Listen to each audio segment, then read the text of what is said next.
हरे कृष्णा कृष्णा कृष्णा हरे हरे, हरे राम राम राम हरे हरे। हरे कृष्णा। तो अभी हम लोग उपस्थित हुए हैं श्री श्री जगन्नाथ बलदेव सुभद्रा महारानी का स्नान यात्रा के बारे में कुछ श्रवण करने के लिए। जगन्नाथ बलदेव सुभद्रा महारानी का स्नान महोत्सव हर साल जेठ महीना की पूर्णिमा तिथि में होते हैं। जेठ महीना शुक्ल पक्ष की पूर्णिमा तिथि में यह महोत्सव मनाया जाता है। तो ये जो महोत्सव है जगन्नाथ जी को स्नान कराना, यह क्यों किया जाता है और स्नान कराने का महिमा क्या है, स्नान कराने से क्या फल होता है, स्नान कराने का फल क्या है, इसके बारे में हम लोग आज संक्षेप में श्रवण करेंगे। तो सबसे पहले सभी भक्तों से यह अनुरोध है कि आप लोग इस वीडियो को ज़्यादा से ज़्यादा सब्सक्राइब और लाइक करिए, क्योंकि आपका एक सब्सक्राइब और एक लाइक हमारे लिए परवर्ती वीडियो के लिए बहुत ही लाभदायक है। क्योंकि आप लोग जितने लाइक करेंगे, जितने सब्सक्राइब करेंगे, हमें उतना ये वीडियो बनाने में उतना उत्साह होगा। तो ये आप लोगों के ऊपर निर्भर है, इसलिए आप लोग इसको ज़्यादा से ज़्यादा लाइक और सब्सक्राइब करने की प्रयास करें। तो जगन्नाथ जी का स्नान महोत्सव, हमारे सामने ऐसे बहुत प्रश्न आते हैं कि यह स्नान महोत्सव इसी कलियुग में ही हम लोग शुरू किए हैं। जगन्नाथपुरी में यह महोत्सव शुरू हुआ सर्वप्रथम, इस कलियुग में ही शुरू हुआ कि इसके पहले भी स्नान जगन्नाथ जी को ये स्नान यात्रा इस पूर्णिमा की तिथि के दिन स्नान कराया जाता था या कि नहीं, इसके बारे में हम लोग शास्त्र से देखेंगे। तो सत्य युग में स्वयंभुव मनु, जो हमारे 14 मनु है, 14 मनुओं से पहला मनु जो है स्वयंभुव मनु, ज्येष्ठ महीना की इस पूर्णिमा तिथि के दिन सत्य युग में उन्होंने जगदीश्वर को देखने के लिए, दर्शन करने की इच्छा उनको उत्पन्न हुई। जगदीश्वर को देखने की इच्छा उत्पन्न हुई, इसलिए उन्होंने एक महान विराट यज्ञ का अनुष्ठान किए थे। और जब स्वयंभू मनु यज्ञ कर रहे थे तो उनके यज्ञ स्थल और यज्ञ कुंड से एक सुंदर विग्रह वो यज्ञ कुंड से प्रकट हुए थे। और वह विग्रह प्रकट होकर स्वयंभू मनु को कहे कि मैं जगन्नाथ जगदीश्वर हूँ, मैं आपकी इच्छा को पूरा करने के लिए इस यज्ञ कुंड से प्रकट हुआ हूँ। अतः हे मुनिवर, आप मुझे एक स्वर्ण सिंहासन में स्थापित करके मुझे सभी तीर्थों के जलों से स्नान करवाइए।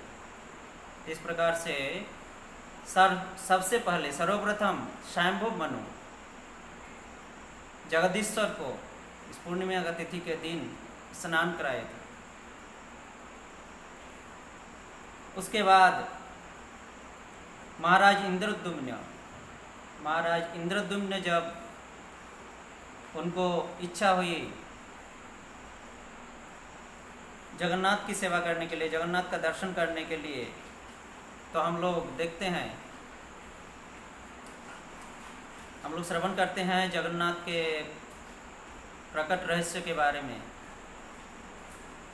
कि बांके मुहाने पर 3 दारू आया था, उनके द्वारा इंद्रद्युम्न महाराज ने जगन्नाथ बलदेव सुभद्रा महारानी के विग्रह बनाए थे।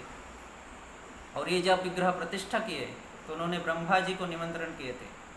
उसी समय जगन्नाथ जी इंद्रद्युम्न महाराज को स्वप्न दिए थे कि मुझे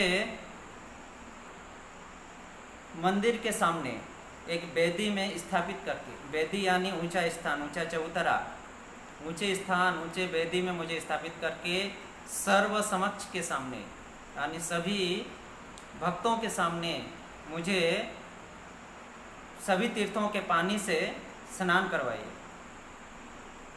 इस प्रकार से स्वप्नादेश किए। फिर बोले इंद्रद्युम्न महाराज को कि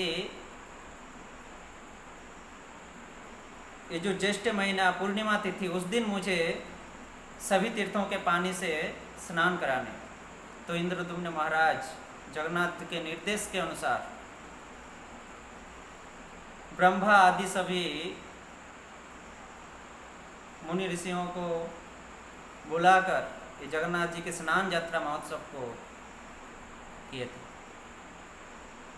तो ये इंद्रद्युम्न महाराज को फिर से स्वयंभू मनु के बाद इंद्रद्युम्न महाराज के द्वारा जगन्नाथ जी ने फिर से ये स्नान, अपनी ये स्नान महिमा को प्रकाश किए।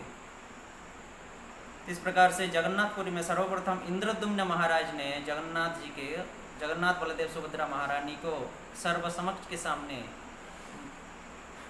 स्नान करवाए थे। और उसी समय से आज भी यह प्रचलित है जगन्नाथपुरी में। जगन्नाथ जी 364 दिन, सालों के 365 दिनों में से 364 दिन वो मूल मंदिर में ही स्नान करते हैं।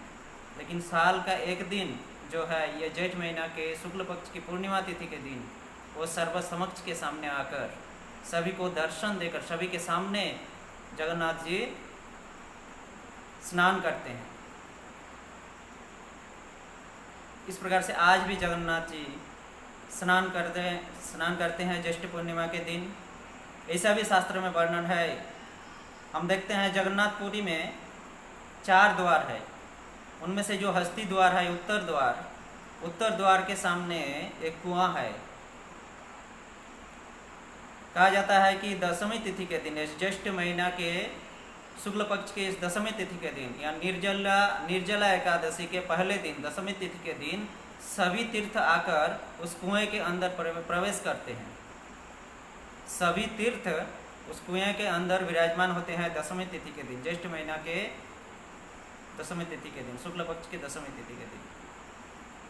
तो वहाँ के जो पुजारी लोग हैं, जगन्नाथ जी की जो सेवक है, वे लोग स्नान पूर्णिमा के पहले दिन यानी चतुर्दशी के दिन वे लोग उस कुएं से 108 घड़ा पानी भरकर रखते हैं, जिसको कलश स्थापन या अधिवास दिवस कहा जाता है। कलश स्थापन करते हैं, 108 कलश उस कुएं से पानी लेकर, अभी भी यह प्रथा प्रचलन है। उस कुएं से पानी भरकर रखा जाता है चतुर्दशी तिथि के दिन। और दूसरे दिन उसमें कर्पूर आदि वस्तु उसमें मिश्रित करके फिर जगन्नाथ बलदेव सुभद्रा महारानी को मूल मंदिर से बाहर उत्तर द्वार के सामने स्नान वेदी जिसको कहा जाता है, उस स्नान वेदी में आकर जगन्नाथ बलदेव सुभद्रा महारानी को स्नान किया जाता है, स्नान कराया जाता है सर्वसमक्ष के सामने।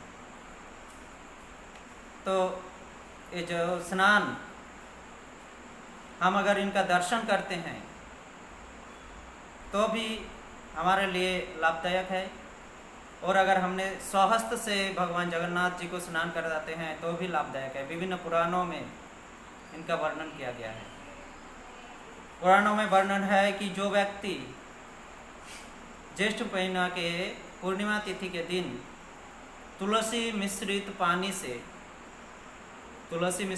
से भगवान जगदीश को स्नान कराते हैं, उनकी सभी प्रकार की बाधाएं, सभी प्रकार की अमंगल उनकी नाश होती है, वो मुक्त होते हैं, उनके संसार बंधन मुक्त हो जाती हैं। वे व्यक्ति धन्य है जो ज्येष्ठ महीना के शुक्ल पक्ष की पूर्णिमा तिथि के दिन जगदीश को तुलसी मिश्रित पानी से स्नान कराते हैं। उसको इस भौतिक जगत के संसार के सारे बंधनों से वो मुक्त हो जाते हैं। इस प्रकार से जगन्नाथ जी का जो ये स्नान महोत्सव है, ये शास्त्रों के अनुसार पहले से चलता आ रहा है। स्वयंभू मनु सर्वप्रथम किए, उसके बाद इंद्रद्युम्न महाराज जगन्नाथ जी को स्नान करवाए थे। फिर इंद्रद्युम्न महाराज के समय से अभी तक प्रथानुसार जगन्नाथ जी का स्नान यात्रा ये उत्सव पालन हो रहा है। यह सिर्फ जगन्नाथपुरी उड़ीसा में ही नहीं, जगन्नाथपुरी श्री क्षेत्र में ही नहीं, यह आज सारे विश्व में जगन्नाथ जी के इस महोत्सव को हम पालन करते हैं। और यह सिर्फ और सिर्फ हमारे इस्कॉन के संस्थापक आचार्य श्रील प्रभुपाद की कृपा से यह अनुष्ठान, यह महोत्सव आज सारे विश्व में पालन हो रहा है। सभी भक्त जगन्नाथ जी को स्नान करा के उनके कृपा कटाक्ष को प्राप्त करते हैं। तो यह स्नान यात्रा महोत्सव, सभी भक्तों को निवेदन है आप लोग सभी इन स्नान यात्रा महोत्सव में भाग लीजिए, जगन्नाथ जी को स्नान कराइए। जगन्नाथ जी को स्नान कराने के बहुत महत्व है। आप लोग स्वहस्त से स्नान करा सकते हैं। अगर नहीं करा सकते हैं तो स्नान, जगन्नाथ जी जो स्नान कर रहे हैं उनको दर्शन करना चाहिए। दर्शन से भी उनको मुक्त होती है, संसार बंधनों से मुक्त होता है। इसलिए दर्शन कराने के लिए ही भगवान 365 दिनों में से एक दिन बाहर आकर स्नान करते हैं। 364 दिन वो मंदिर के भीतर स्नान करते हैं, परंतु एक दिन सभी भक्तों को जगन्नाथ दर्शन देने के लिए बाहर आकर स्नान करते हैं, सर्वसमक्ष के सामने, सबके सामने। ये स्नान यात्रा महोत्सव, इसको सभी को बहुत अच्छे से पालन करना चाहिए। जगन्नाथ जी के पास प्रार्थना करना चाहिए, जिस प्रकार चैतन्य महाप्रभु हमें प्रार्थना सिखाए हैं शिक्षाष्टकम में, न धनम न जनम न सुंदरी कवितांग वा जगदीश कामये मम जन्मनि जन्मनिश्चये।